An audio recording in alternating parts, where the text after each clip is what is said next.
closer to the top. Welcome to my journey with Paula G, where we are all juggling this journey called life while walking in the gifts and talents that God has given us. Thank you all so much for joining us. I hope you're doing well. And if is your first time on the journey, welcome, welcome, welcome, welcome. I'm so glad you all tuned in. For those of you who are coming back, you know how much I appreciate you each and every week, whether you are watching this show, whether you are listening to this show. We appreciate each and every one of you because time is what? Some of y'all can say it with me. Time is precious. It is the one thing that you cannot get back. So for you to think it not robbery, to sit down and spend 30 minutes with us, we truly, truly appreciate it. So we thank you so very much. We also thank our underwriters for My Journey with Paula G because without our underwriters, Lord knows this would not be possible. So we thank you all so much for your support. All of you who are listening, all of you who are viewing, I'm getting feedback from you all of how much you are enjoying the show, how much you are enjoying the guests. So thank you so very much. And if you're interested in being an underwriter for your business, product, or service, you can reach out to jerryvoicelive@gmail.com or paula@paulagvoice.com for further information on underwriting opportunities. If you have a question, comment, concern, or you're interested in being a guest, you can also reach out via email, paula@paulagvoice.com.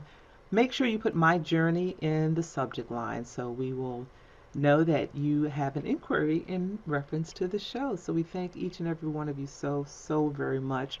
You can keep abreast with us. You can check us out across social media. Paula G Voice across social media. Paula G Voice. Also, my website, paulagvoice.com. Make sure you go on and click the subscribe button to subscribe to our mailing list so you can keep abreast of everything that's going on in our world. So we thank you all so very much. You know, as we all go through this journey called life, we're juggling this journey while we're walking in the gifts and talents that God has given us. There will be storms in life. Lord knows there will be storms in life. We all of us, have to deal with some sort of storm. It may just be a light rain shower type of storm. It may be a full-blown hurricane or tornado. But whatever type of storm it is, any storm that we have endured, weather-wise, it always passes. The sun comes out at some point. So I want you to be encouraged if you're going through a storm in your life right now. Be encouraged. I know.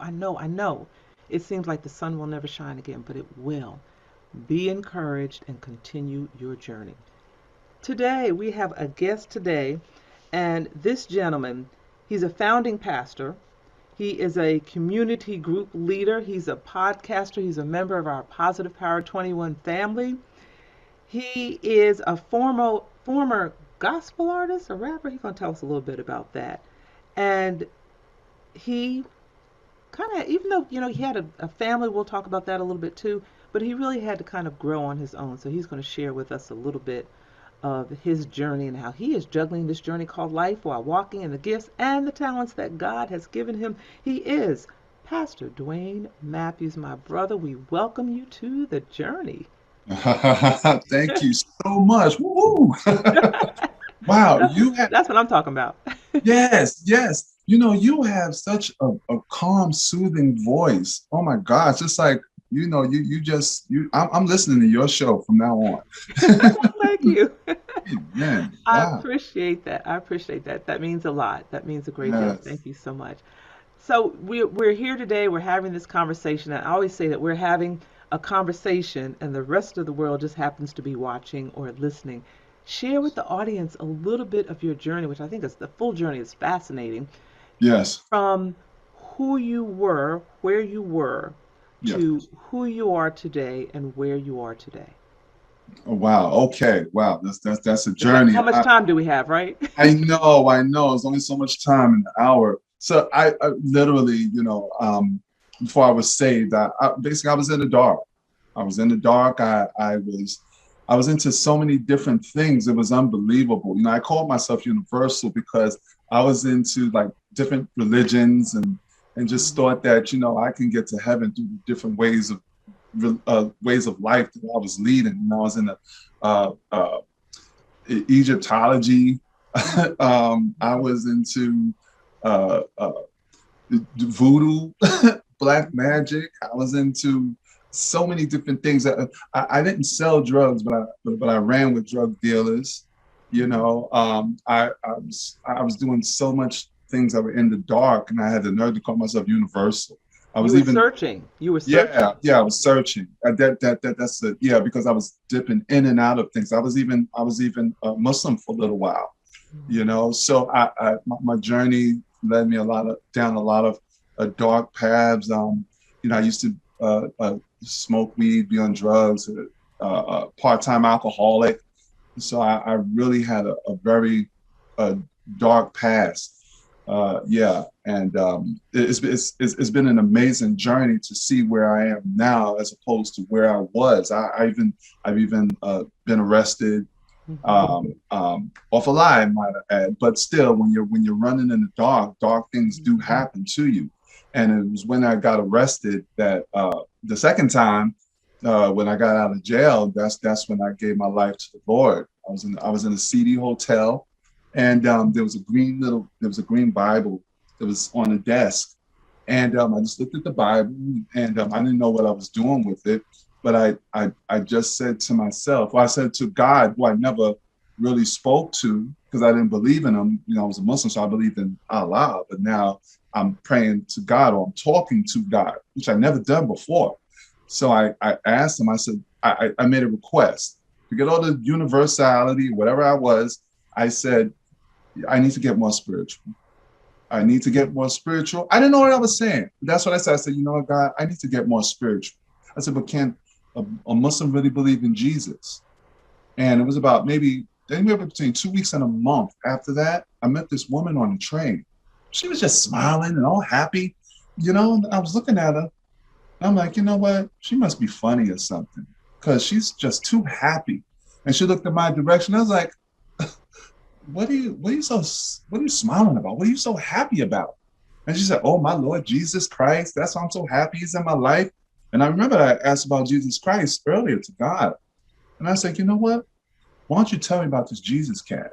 And she started to tell me how God brought her out of a bad place, which she had also been to jail too, and so forth and so on. And I was like, really? And I was like, you mind if we exchange numbers? Because I want you to tell me more about Jesus. And I kid you not, I was rolling with her for a little bit and just seeing how her walk is. You know, I was very cynical. And she got me into reading the Bible. And I'm like, And one day, she was telling me that she was going to church, and I'm like, okay, that's fine, it's cool. And this is the beauty of it. One day, she started to tell me about, or over the course of the time that I knew her, she started to tell me about the issues that she had, and her issues was kind of deep.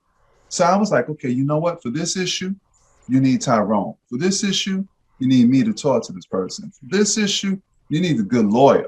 And she was like, mm-mm. God is going to take care of everything. And I'm like, right. God is going to take care of the guy that keeps knocking on your door. No, you need Tyrone for that. She's like, no, no, no. My Lord Jesus is going to get me out. He's going to do this and do that. And I'm like, yeah, okay, cool, cool. Right. That's what I was thinking at the time. But I watched over the course of time how specifically how she said Jesus was going to take care of the problem. Jesus could take care of the problem.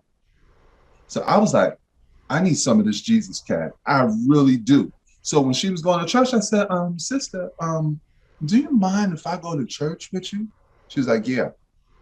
Stepped into that church. That day, I got sick. That day, I got sick. You just now you have me mesmerized because as you're sharing that journey, I'm thinking about the phrase that I closed the show with. Because I started to ask you, the phrase is the greatest conversation you will ever have is the one that takes place in between your ears. What are you speaking to yourself? Is God a part of that conversation? And are you listening to his still small voice? So my original question was going to be to you, how did that conversation in between your ears shift from who you were searching, not necessarily making the proper choices, to who you are today?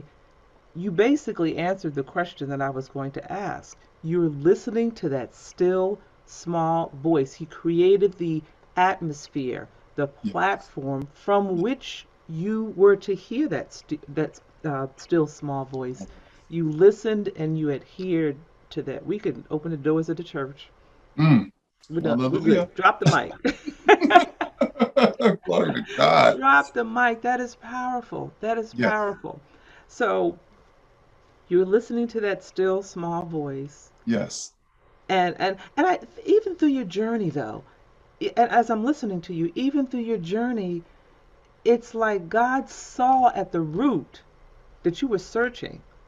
Okay, Yes. maybe the choices might not have been stellar, Yes. but the heart was searching, Yes. and he acknowledged that, and Yes. he acknowledged that and met you at your point of need at the Yes. appropriate time when your ear was inclined to hear Cool. him and Mm. listen and listen. That is absolutely powerful. Glory to So God.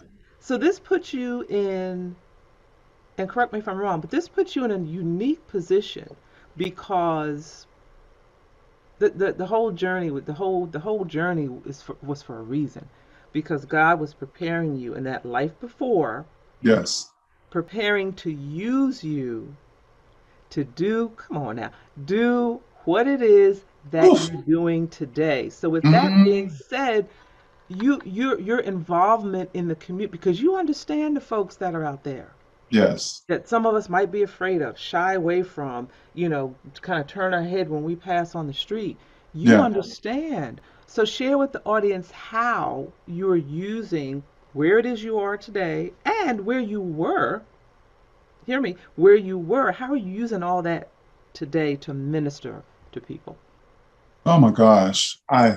Well, I'm getting chilled just because, when you're talking, it's Holy Spirit that is talking. So it's like, I'm getting chills. And, actually, when you get the chills, they said that like goosebumps, that's called clairsentience. That means the spirit is in the room. That means the spirit is here. He's hovering. So I'm glad that you said that, that you asked that question, because that has so many multi-layers. But so I'm just going to try to, okay. Hmm. That day when I first stepped into the church and I saw the pastor, when the pastor was speaking, okay, he was talking about fear and faith. Fear, if you believe if you have fear in you, then you are listening to Satan, because Satan is the person that the individual that promotes fear. So, but if you have faith in God, then you're rolling with Jesus. So you have to make a decision. You're going to deal with faith. You're going to deal with fear. Okay, which one are you going to have more? Which one are you going to believe in more? So with that being said, uh, uh, uh, the sister that brought me to the church, she was also speaking the same thing. So kind of went in line. And so I got into this pastor. Then I remember maybe 2 or 3 years ago, I was in a situation where I was looking at this same pastor and didn't know it. I mean, because of the people that I was rolling with at the time, I had to turn them off real quick. But even at that time, 2 years earlier, he was making sense. Okay, so here it is. All of a sudden, he's sitting in front of the pastor that I saw on TV about 2 years ago. So I really got into him. And at that point, Sister Paula, that's when God told me I was going to be a pastor. That still, confident, calming voice. He said I was going to be doing just what that pastor was doing. I couldn't believe it. Okay, so once I heard that, I was like, okay, well, I'm ready to pastor. And no, I had to go on a journey. I had to go on a journey. So when I first entered that church, the first thing that I did is I got into the drama ministry where I grew in acting, where all the skits and the scripts had to do with the word of God, which I didn't really make the correlation until I started. I was reading the word and I was looking at the script and I was like, hey, this goes right. It co-joins right with the Bible. I'm like, wow, okay, so I got into it even more. Sister Paula, when I used to read the Bible, on the train, up the steps of the train, while I was walking from the train to the house. Okay, and everywhere I went, I was reading my Bible. So I was getting incepted with the word. The word was getting instilled in me. So I noticed that I started to hear God's word, God's voice even more. See, because when you read the word, You hear the voice behind the word. Mm. Okay, the word is like the word is like an open portal. It opens the portal to God, because that's God written. That's the voice of God written in words. But then after you read the word of God, that's when you hear the voice, because you opened the door. You have opened the door now to hear him. So the things that he was telling me, he guided me to be in the drama ministry, because I started first there in the drama ministry, which is the production ministry. Then he guided me into being a community group leader. A community group leader is an individual. I was in a mega church. So there's a community group leader is an individual who is a leader of the church. And what he does is he goes out into the community of the church to find those souls that have gotten saved, but they don't know what to do from there. What do I do? Okay, where do I go? So as a community group leader, I'm the one that finds and seeks out and searches using discernment who are the individuals who are falling through the cracks, who are on the fence. They chose God, but now they don't know which way to go. So I was led to them by being a community group leader, and we would get them into Bible studies. We would get people who are not saved into Bible studies off the street, just get them into Bible studies and start preaching the word of God. And if they needed salvation, they got it right then and there. Then my journey led me on, God speaking to me, led me on a journey to be a vision keeper. Now I'm a vision keeper. Vision keeper is a person that's like the armor bearer of the pastor. He is our eyes. We are his eyes, his arms, his legs. And we do everything that a minister does. Almost like a pastor. We know all the operations in the back. We know the administration. We are the security of pastor. We do the ushering. Whatever it is that a church needs, that's what we do. The reason why I'm saying all this is that this is why I just couldn't become a pastor at that point, because I had to go on the journey and to learn everything. I went to pastor school. I went to AMI, which is apostolic ministry, apostolic mandate ministry, and I learned how to counsel and to teach, and that all led me into what I am today as a pastor. Welcome to another episode of The Red Room with your host, Shay Samuels. I'm here today with one of my special sisters, Miss Lakeisha Mosley, who is joining us today for another awesome topic. Before we get into the topic, though, I want you guys to know more about her. So, Miss Lakeisha Mosley, introduce yourself to the viewers. Hello, everyone. I am Lakeisha Mosley, and I am the host of the Lakeisha Mosley Show, and it's stationed out in Baltimore and Atlanta. I am so excited to be on the show today. Definitely a blessing, and definitely happy to be here. Yeah, we have so much fun. We talk about the behind the scenes of TV and just being sisters. It's nothing like getting an opportunity to really interview, to talk with, to just be transparent with one another. We do it so much, you guys. So this is like just a walk in the park for us. So we're going to have some fun. So you guys stay tuned so that you can have some fun with us. But we have a very awesome topic today.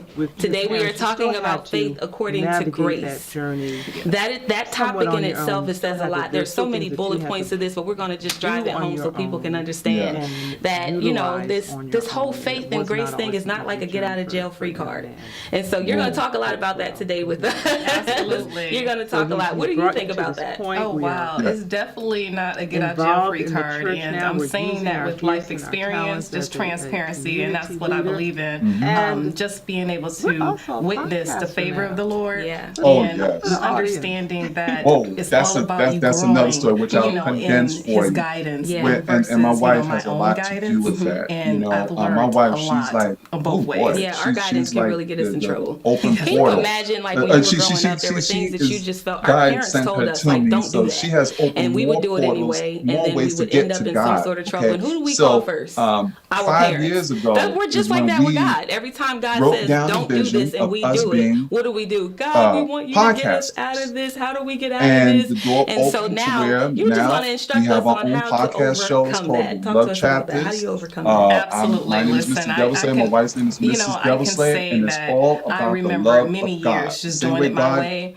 and just guided me on this journey. Right way. Is how we spread the love of God. I understand what you want me to do, but I promise you, this is the right way. Because I have a blueprint. 5 years so ago, you told God of your blueprint. It happened. I sure did. Okay. I was very big in telling him what to do. God who created me. Yes. Amazing, right? Yes.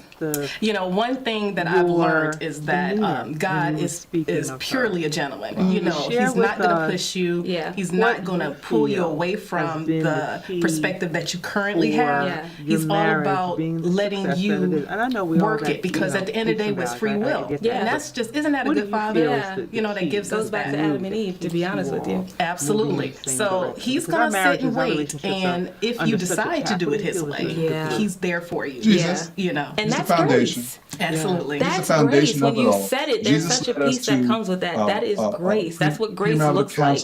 Grace is not important. pushy. Grace is patient. Even it talks about it in Corinthians. Well. Love being patient, love being kind, love being not boastful. There's so many things that come with that, and because God loves us so much, He gives us an opportunity to do what we feel is right for us. But He's always waiting behind the scenes for us to just say, God, okay, I'm ready. You want to get married? Wow, isn't that amazing? If you are married, that perspective, like God, it's almost like He, I will say it this way: God already knows what we're going to do. You need to pray. Say it again. He already knows. So Jesus is the foundation. He already knows really the perspective that we're at. So He knows, the end, and He's still there. So if He knows the end and He's still there, He knows the highlight of this whole story here. But a lot of times we feel that any time that we do something wrong, and any time that we have perceived failures, that it's share with us God's going to leave us. He is done with His daughter. This one right here, He's going to go on to the next. All right. But God's like, I'm never going to leave. Our website, it's like our natural parents, and that's how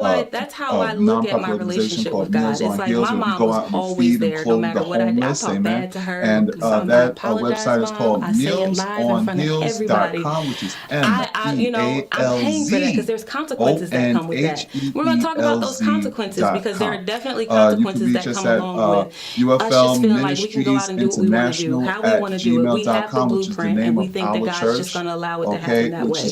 So, there's consequences. Talk about the consequences. Oh, wow. So there is definitely consequences. And, it's funny how you don't think that you will deal with any consequences. And, usually when you're in the middle of a mess, you remember those things that your parents told you. I can't wait till you get wrong. And you're going to understand. I'm pastor on IG as well.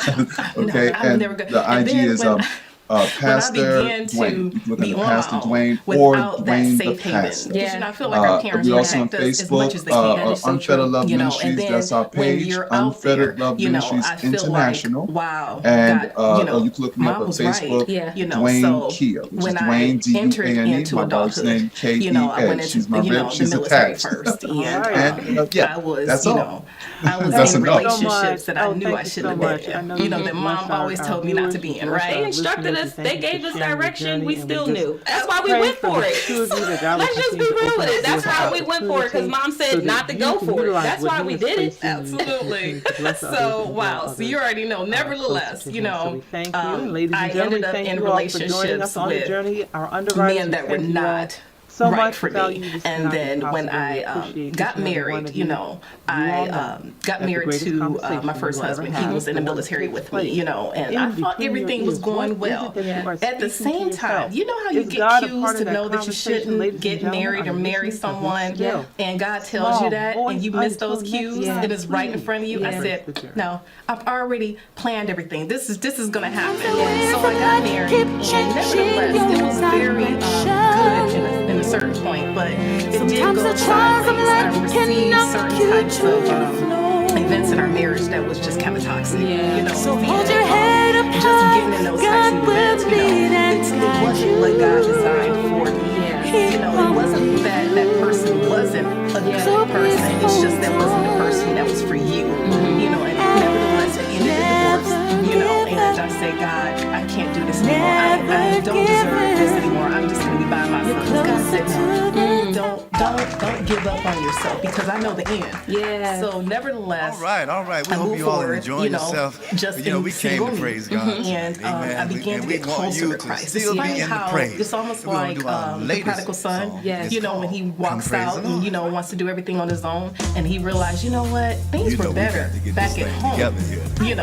Yes. And when I went, I said, you know what, my going back was really just getting closer to God. I grew up in the church. I grew up knowing who He was, and we began to have our own relationship. I began to really date my father. I really began to be courted by my father. And with all of that, I remarried to an amazing man of God that was sent to me. I didn't go after him.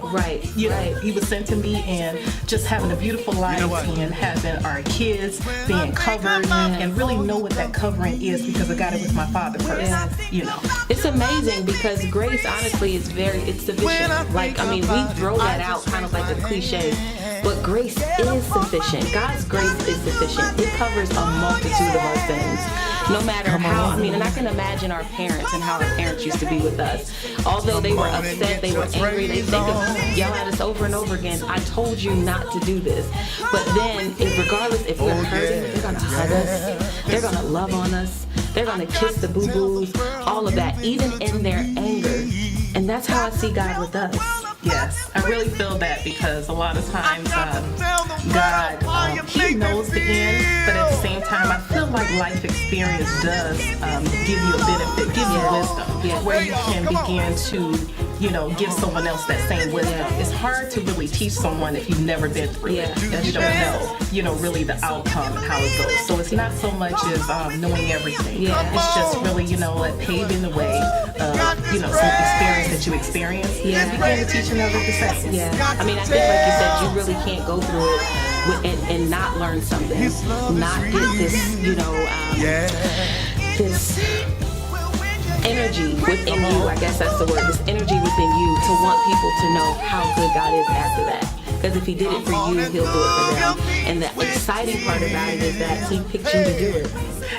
And that's the great thing about it, because you realize, wow, I am worthy. Yes. I do deserve this. Yes. I'm a part of the team. Yes. I'm a part of the house. I gotta give you a high five on that. I'm part of the team.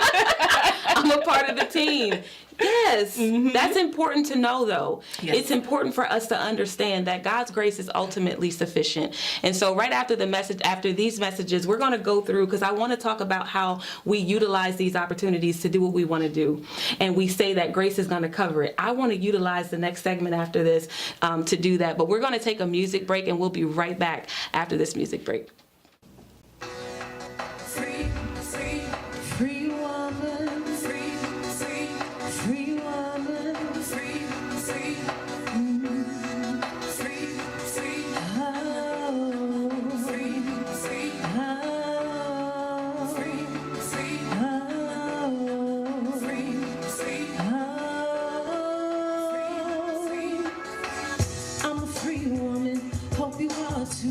Many tests and trials I've been through, and I'm not sure about you or who I'm talking to.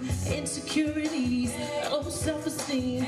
Ladies, y'all know just what I mean. It took a long while to get here. I had to fight through so many fears. See, I was left out, overlooked, rejected. My faith was shook.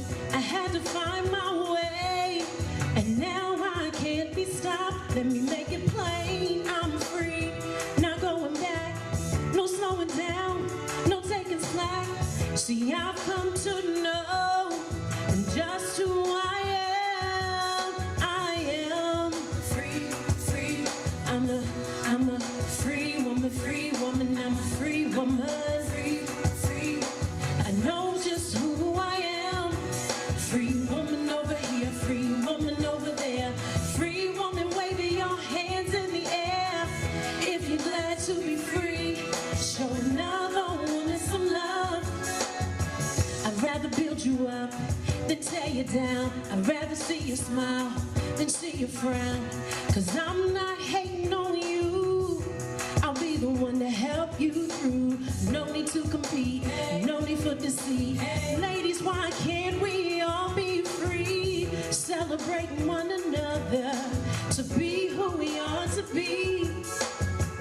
I'm so filled with love, I'm brand new, I'm your sister girl, and you don't have a clue, 'cause I've got work to do, no wasting time on you, tired of being down, tired of feeling low, I'm dreaming big, I'm letting go, it feels good to show, said all that I am, all that I am, free, I'm a free woman, free, I'm a free woman, I know just who I am, free woman over here, free woman over there, free woman waving your hands in the air, if you're glad to be free, show another woman some love, some love. Free. It's time that we build each other up, ladies. No need to tear each other down. We all got a purpose in Jesus. Woo! Said I'm free. Indeed, I'm free. Indeed, I'm free. Indeed, I'm free. 'Cause I'm free. I'm free. Thank God I'm free. Yeah. 'Cause I'm free. Indeed, I'm free. Indeed, I'm free. Indeed. Oh. So I'm so glad I'm free. Good. Welcome back to the Red Room. I am your host, Shay Samuels, and I'm here with my sister, Lakeisha Mosley. Today, we're talking about faith according to grace. This has been an awesome topic, and I wanted to continue the topic on because there's so much that can be had here. What I want people to get is an understanding of the redemption. Although we have made mistakes, although we feel God's not going to forgive us, there are examples in the Bible that we're going to talk about today. There are true examples in the Bible where God's grace showed his sufficiency. I mean, God's grace and his love, even in our errors, still abound over the sin. So we're going to talk about that. We're going to talk about that on this segment. So we were talking about Adam and Eve just a second ago. We were talking about God's grace for them and how God knew what they were going to do. God knows what we're going to do before we do it, but yet his grace was still sufficient. And when they were, like Adam said, goes, where are you? He hid. He ran, and it's like, you're hiding. Someone said yesterday, they said God created the tree and Adam hid behind the tree that God created, and Adam was created by God, so you hid behind something that God created, like God's not going to know you're behind there. And he goes, what did you do? For lack of better terms, what did you do? And Adam goes, she did it. But his grace, he goes, I'm naked. And God's like, how did you know? But God still clothed them even in their sin. How good, how loving is that? That's so amazing, and it's so loving. It really just shows exactly the kind of father that we have, yes. His character. It really just shows us just truly the definition of a father. Amen. I mean, when you think about a father, yeah. It's someone who protects you. It's someone who guides you your way. It's someone who equips you of all the things that you need in order for you to live a good life, in order for you to be self-sufficient. But he doesn't let you go without you understanding. You know, and I feel like that's just what her father was. And, you know, when you think of Adam and Eve, they truly loved God. You know, he created them. Yes. You know, they went to work. You know, Adam went to work. He literally did exactly what the father said. You know, Eve came on the scene exactly as she needed to, and she, you know, began to be by his side. So when the deceiver came, you know, it was something that they weren't ready for. And I feel like they forgot what God was in that moment. You know, and they began to truly believe their own human logic. You know, so eating this apple became something, you know, that was just, you know, mind-blowing. It was something that was just, you know, something that God probably did not take in account. Oh, he doesn't know about this. He really needs to know that this is really small great. Things. You know, so just believing someone else's word. How many times do we do that? Believe someone else's word. Over what the Father taught us. You know, I believe both of us, we understand that. Growing up understanding who God was. But then we hear another voice and allowing this other voice to take the lead. And it's a huge trick of the enemy. But it's okay. Because even with all of that, God still was there. And when we talk about redemption, I feel that God already had that plan in place. There's always a plan in place. There's always a plan in place. Absolutely. So when that plan is in place, I feel like God puts that plan together not as a safety net, not as something, oh, well, I have this in place because I know they're going to do wrong, but it's always in place because God's never going to leave you, never going to forsake you. Anything you do, he's going to make it good. He's going to wash it away. And, one thing about it is when we talk about redemption, God does not remember the past. God does not remember the flaws that we did. He's looking forward. So a lot of times our human nature is to look back. Remember what happened when, we look back. And that was defined to us to let us know that God is not there. He's always forward. And when we understand where God is, we need to understand, we need to keep up with him. Because he's never going to leave us nor forsake us.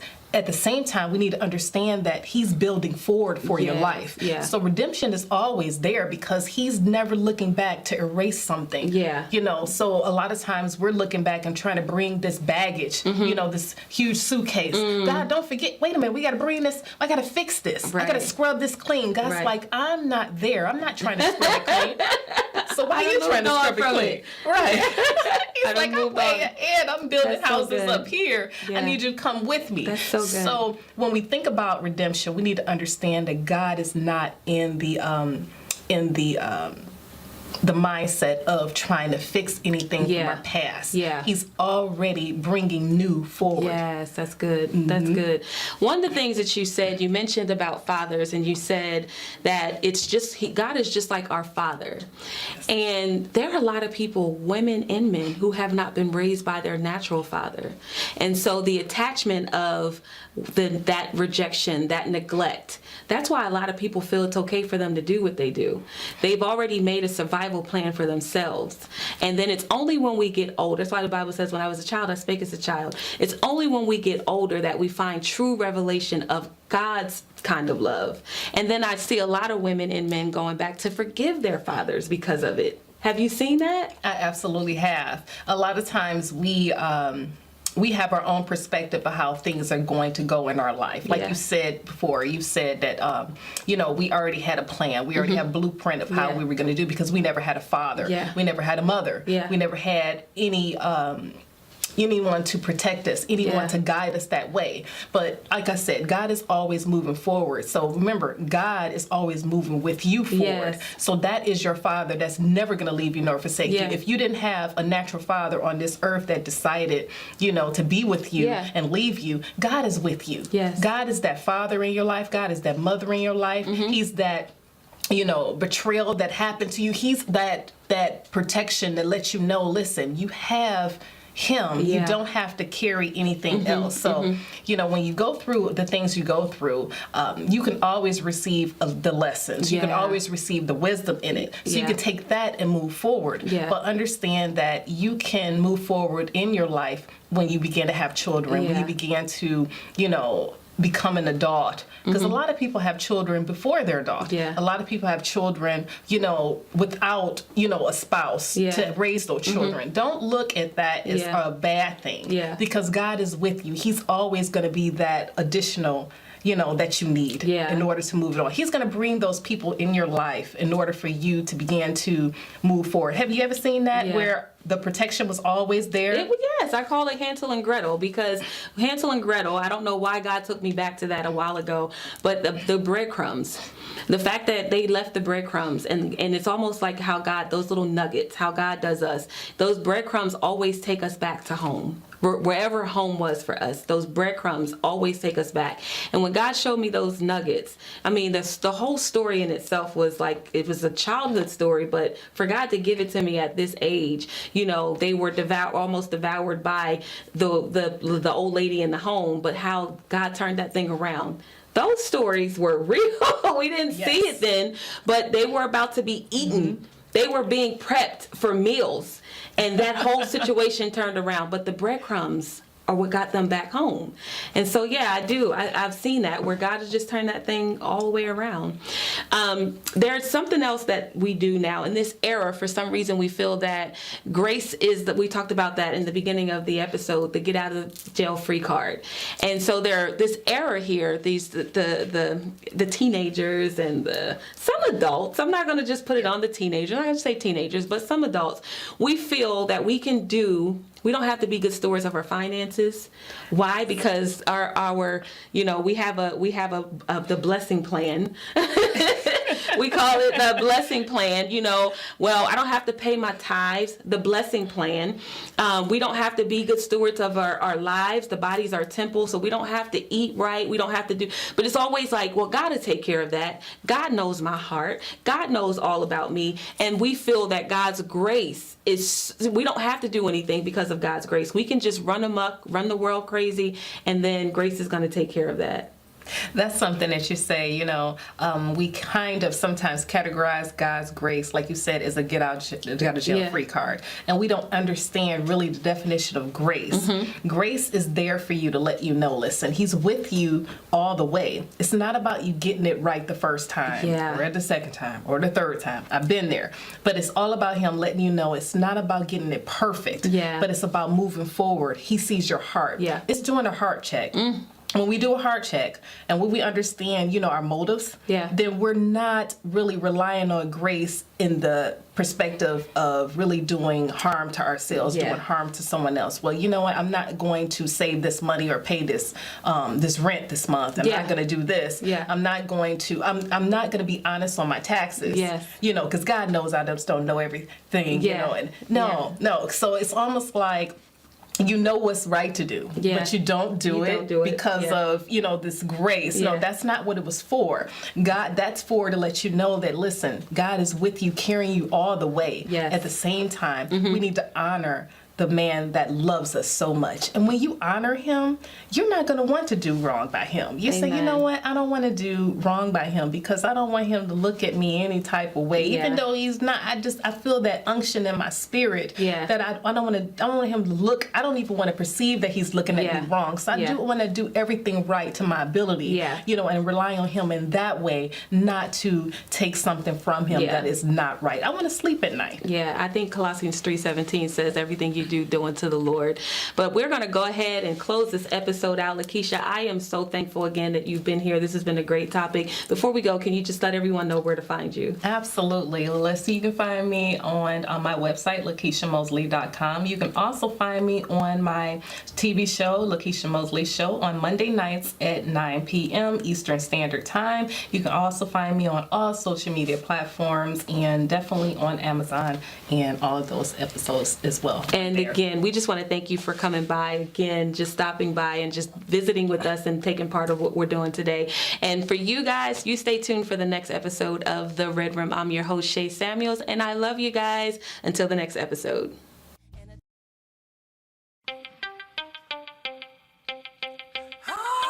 Here come the boss lady, the Kelly Holland Show. Watch out, let's go.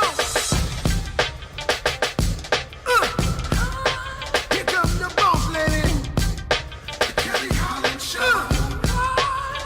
Let's drop it. Here comes the boss lady, the Kelly Holland Show. Come on. She gonna get it right. Research all about your life. Her info's always tight. Talking just to get inside. Gospel talking, Bible walking, wanna help you see. Faith is calling and she's walking with the victory. The king is on her side and she never quits. Put you on the show and you reminisce. Creative to the point where she's making hits. Business savvy is a Kelly. Are you kidding this? The Kelly Holland Show. I'm liking this. Kelly Holland Show. Come on, y'all.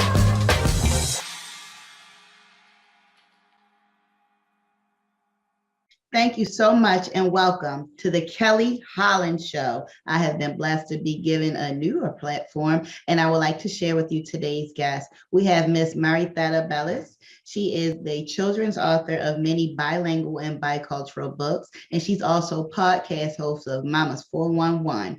Today, she's here to speak about her newly titled book, I Have a Secret, written in both English and Spanish.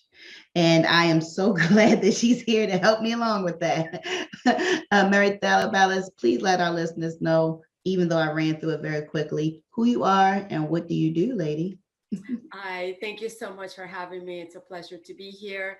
My name is Marietta Bellis. My friends call me Mari, and I am a book author, social media influencer in the parenting area, and I have a podcast. I also do Instagram Lives every Monday, and I'm on a mission to help parents and be support to parents that are raising bilingual, multilingual, and multicultural children. That's beautiful. I find in my culture, we don't really know much of our own history. So we just latch on to whatever government holiday is going on. There you go. It's Memorial Day. All right, no work. Let's barbecue. Like, well, what does that mean? I don't know. Or more or less St. Patrick's Day. I had no idea that it wasn't even about the Irish, that the actual leprechauns were the people that looked like leprechauns. They were just short in stature in Africa, and that was the tribe, and everybody around there was about 4 feet and under, and so that's where the term came from. But I just thought it was an Irish holiday. And so that just speaks of the confusion that is overflowing in, I would say, the Black community. And whatever history we really have has been tainted while living in the US. So there's a lot more research that needs to be done for us to understand. I'm grateful that we just got a new holiday passed by the current president, Juneteenth. That's today. But I think there are a lot of digging that needs to be done on our side. So kudos to you for saying, within my culture, I'm going to write these books. I'm going to write them so anyone can read them of whatever culture. And then you also go into the parenting factors. So tell us more about I Have a Secret. Well, my first 2 books were written for parents. The one in 2014, right around that era, there was a lot of studies being done about the benefits and the advantages of raising bilingual, multilingual children. And all of a sudden, everybody was talking about it. So this book it's called Raising Bilingual Children. It is an ebook that was published in Spanish and English by Simon & Schuster, which I'm very grateful. And then after that, I decided to write a book about culture, and that became a physical book and also an ebook. And I entitled it Arroz con Pollo and Apple Pie, Raising Bicultural Children. And the meaning of the title is, everybody in the Latin world knows what arroz con pollo is, and everybody knows what apple pie is in the United States. And I wanted to show that there is, they can coexist, they can live together, and we could appreciate both cultures and teach our children to do so. And then right after that, I started writing bilingual children's books. And, all this happened. I raised 2 children with 2 languages, Spanish and English, and 3 cultures. My husband is Greek American, and I'm from Puerto Rico, born and raised, and my children are American, and we're actually all Americans. So it was important for us to preserve the cultures and to teach our children the cultures we grew up with. And the languages, we picked Spanish and English, but it was really hard. There were no resources around. There were no communities like today. There's a lot of online communities that offer support for the families that are in this journey. And the more I went out and I started talking at, book fairs and book festivals and language conferences and women's conference, the topic would come up. Oh, my son or my daughter, they start going to school and they don't want to speak Spanish anymore at home. So I decided to develop this story about a little boy. It was important to me to come up with a character that children that are Hispanics could identify themselves in the story. My kids didn't have that either. Right. It must be relatable. And you know, and I wanted him to be a Puerto Rican character. I grew up in Puerto Rico with, you know, people your color, my color, maybe even blonde and blue eyes. So there's a whole mix. And so it was important that for me to reflect that in the book. And you know, I wanted Junito to feel pride for being fluent in Spanish and English, to understand the importance of being able to communicate in the language of his heritage. So that's what the story is about. And of course, you know that, you know, if your mom or dad tell you something for 1,000 times, you don't listen to until someone else comes and says something to you. Random person.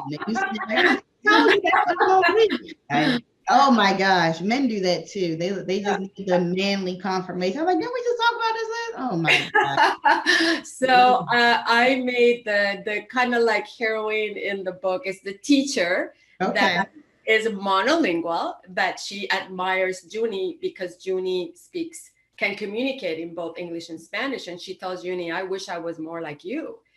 So you know, that kind of clicked in his little head. And then she just makes it where, you know, it's a classroom thing, and they have a day where they all start speaking in Spanish. Like, you know, she brings up words and stuff, and it's just a cute story. And of course, you know, half a secret is because for a while he had a secret, but then he didn't have a secret anymore because everybody knew. I think, you know, the other thing is kids, you know, that age, they don't want to be ridiculed. You know, they have a different accent, or they have a last name that can't be pronounced that well, or a first name. And so they tend to kind of, you know, pretend that they don't speak that other language because they don't want to feel different. So, so it's all those, you know, I touch up on all those little emotions and, you know, friendship and a little bit of bullying, soft, but, you know, just to show the kids, you know, all this can happen, but you still, you know, walk in with your, you know, head held high and be proud that you can communicate in 2 languages. That's beautiful. Absolutely beautiful. And then you hit it right on the spot. There's the bullying doesn't go anywhere. And it's, I don't know if it's worse now or then, or maybe there's more resources for the bullied. But I definitely never thought that anyone that was bilingual would be teased because they know an extra language. I think that's amazing that they are able to develop a second and third language. And none of it's simple. Not if you grew up knowing English and now you're trying to learn another language. We get it in school, but it's not effective. I can tell you the time, I can count in numbers, and I can say hamburguesas. That's not going to get me far in the Spanish community, okay? I don't only know the time because I had a teacher that drilled it in my head. He made a song. He's like, ¿Qué hora es? We're like, es la una. I guess I only know es la una because I can't tell you any other time. And I can count to 20. That's not going to get me far at all. But I never knew that people that had super intelligence, is what I call it, would be demeaned. And so kudos to you for picking up on the emotional side, the mental health side, and also bringing encouragement to the character within your book throughout other characters within your book. And I think that really plays into the real life that we live. There are resources available, whether it be a nice, friendly teacher, a family member, someone you want to call a friend that is truly being your friend. I think there's a lot of encouragement there, but there's also other resources, like you said, across the internet that could also provide a safe place and a happy place for people that share commonalities. Absolutely. It's so much easier now. And, you know, when you went to school and when my kids went to school, they didn't have the option of having another language right away, like as part of the curriculum. I mean, I live in California. As far as I know, or I'm concerned, Spanish should be part of the curriculum from the get-go in every single school. And Yes. it's not only here. I mean, I used to feel this way about California only, but no, it should be all across the United States. We know too much now. We have the scientific proof that we are all, you were born with a multilingual brain, and you had the opportunity to take that Spanish class from the beginning, you would have, at least have some conversational Spanish in your brain. I'm hopeful that today we know a lot more, that we're more informed, that there are, teachers that can go to college and have a bilingual degree, so they can go and teach Spanish and English in a school.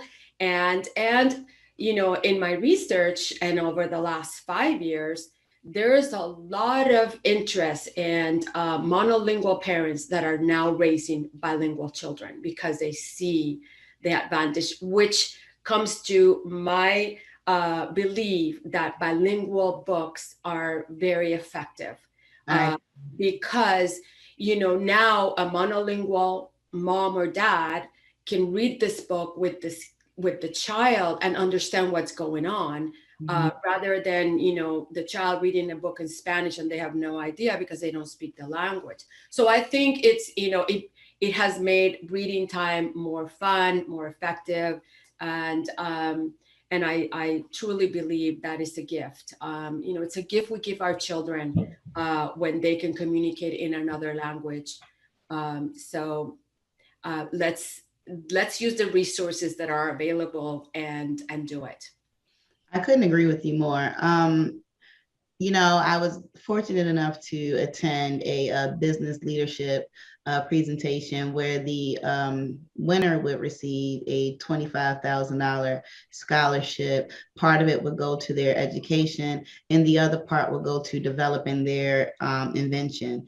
And I met a young lady that was working on an app that would translate schoolwork, written work, as well as conversations from one language to the next. And she mentioned her struggle coming up in school, how a lot of the homework she had, she really didn't understand.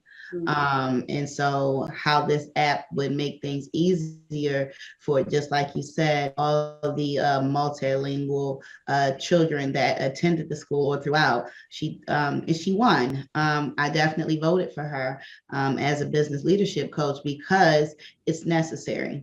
There's some really nice inventions. Maybe they've convenienced one of our devices, but this right here, this is groundbreaking.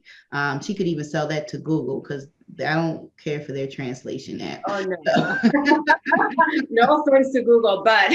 yes, no offense to Google. I don't think that's one of their strongest platforms, though. No, and that's what was happening. Some of the classic storybooks were being translated, or were, and authors were having their books translated into Spanish. And it's, it's not a literal translation. You can't translate literally. You have to really be mindful of the way it is said in that language, because it's not literally the same exact words. Correct. In Spanish, whether it's French, German, it's the same thing. You have to keep in mind the norms, the customs, the culture, and how it is. So it's not as easy as it sounds. You can't just, let me just translate that in Spanish. No, I just did that. I worked on 2 books last year, one of which hasn't come out yet, but it's an African-American author that asked me to translate her book. It's a super cute story, and I hope it's going to come out soon.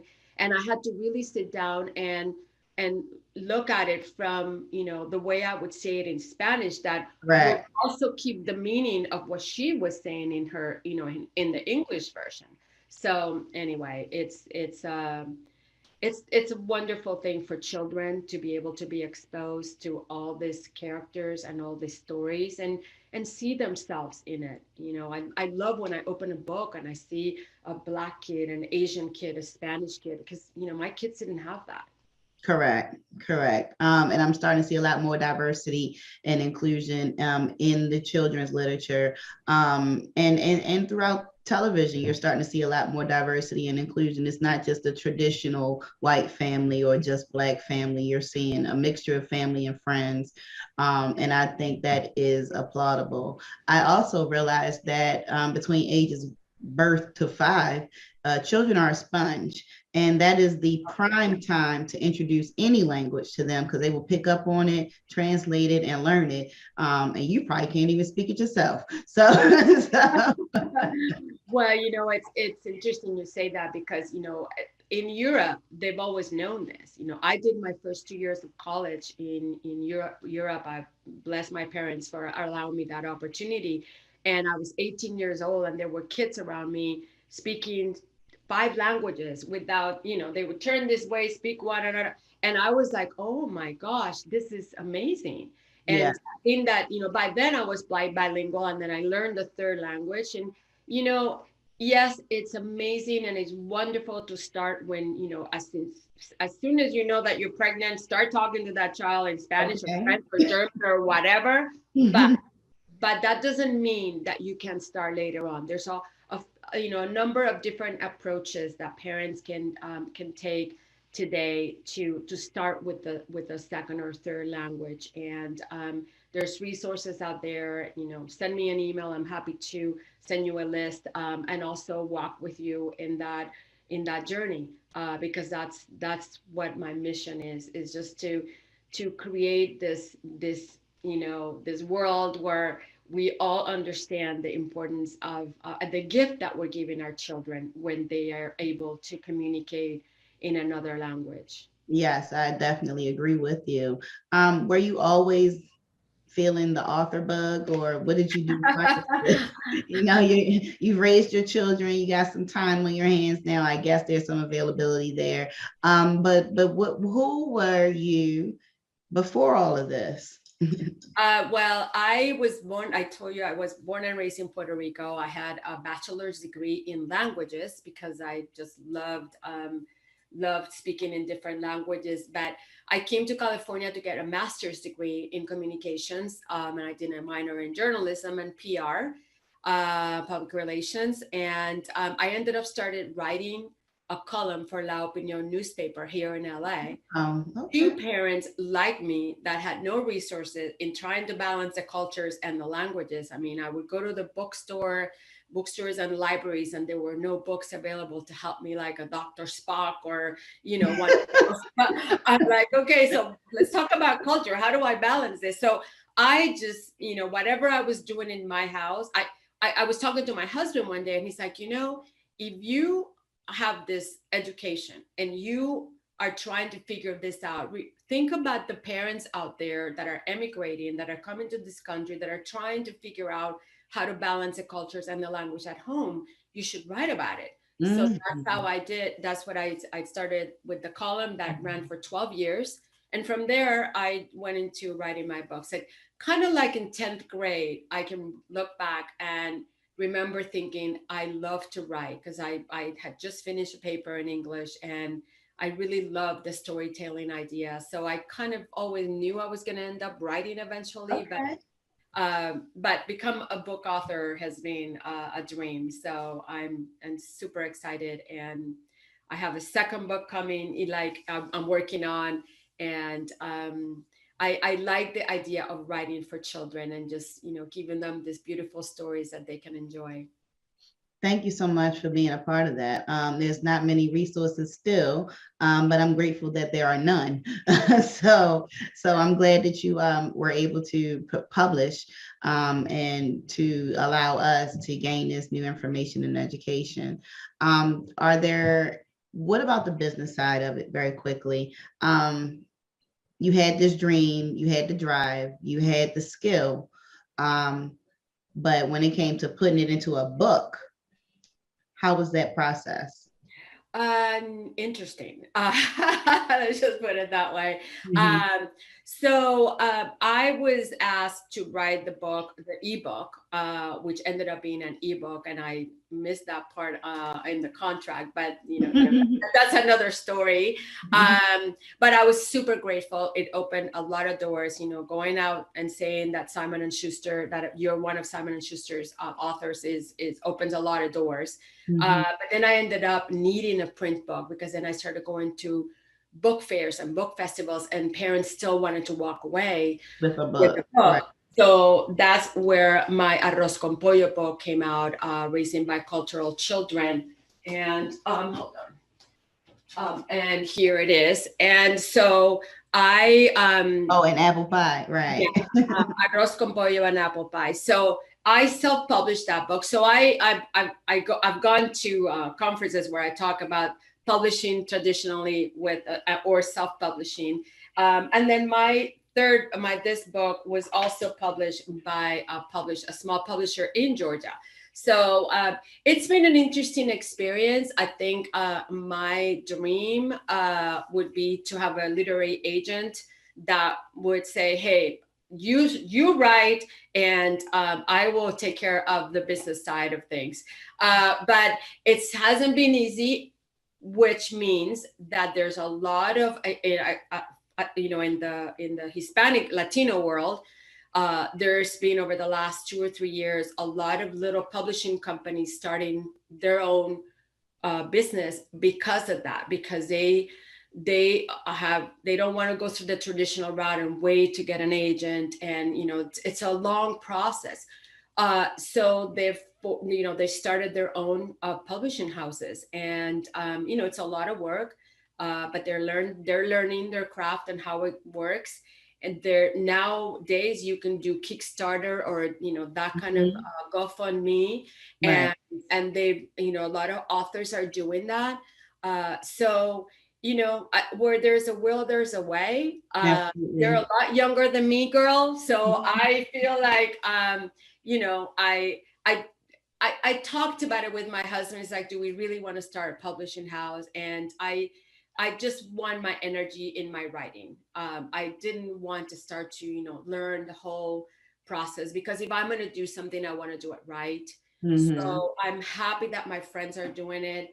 I could become one of their authors, which is, perfect. So, but that's the reality of it. Is like, okay. Still, some traditional publishers have a department where they publish Spanish books, but we're still growing in that respect. I understand. When you're the first at things, you kind of paved the way for others. And it's definitely difficult being both manager and talent. I can attest to that right now. Yes. Please let our listeners know how they can reach you, how they can get to your books, and how they can find out more about you. I have a website, and it's my full name, Maritere Rodriguez Bellas, BELLAS.com. And on Instagram is one word, Latina Boomer Mom. Okay. If you go in there, you find me everywhere. So, but I'm also on Twitter, LinkedIn, all the important ones, Facebook, of course. So you can, write me, email me, follow me, whatever, and find my books. And my books are everywhere, Amazon, online, smaller bookstores. I always like to promote the shop small idea. So there are some distributors like Cinco Books and Booklandia that also carry my book. It's going to be in Canada pretty soon. Another Latina that is starting an online bookstore in Canada. So I'm super excited about that.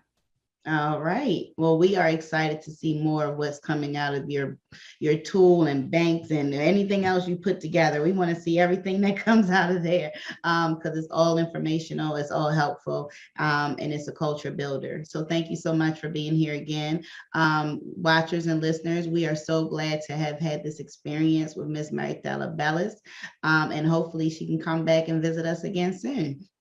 Thank you so much. You are welcome. And thank you again for tuning in. Please join us again next week, same time, same place. This has been the Kelly Holland Show. And never forget to tap back into your unspeakable joy. Here come the boss lady, the Kelly Holland Show. Watch out, let's go. Here come the boss lady, the Kelly Holland Show. Let's drop it. Here come the boss lady, the Kelly Holland Show. Come on, she gonna get it right. Research all about your life. Her info's always tight, talking just to get inside. Gospel talking, Bible walking, wanna help you see. Faith is calling and she's walking with the victory. The king is on her side and she never quits. Put you on the show and you reminisce. Creative to the point where she's making hits. Business savvy is a Kelly, are you getting this? Kelly Holland Show. I'm liking this. Kelly Holland.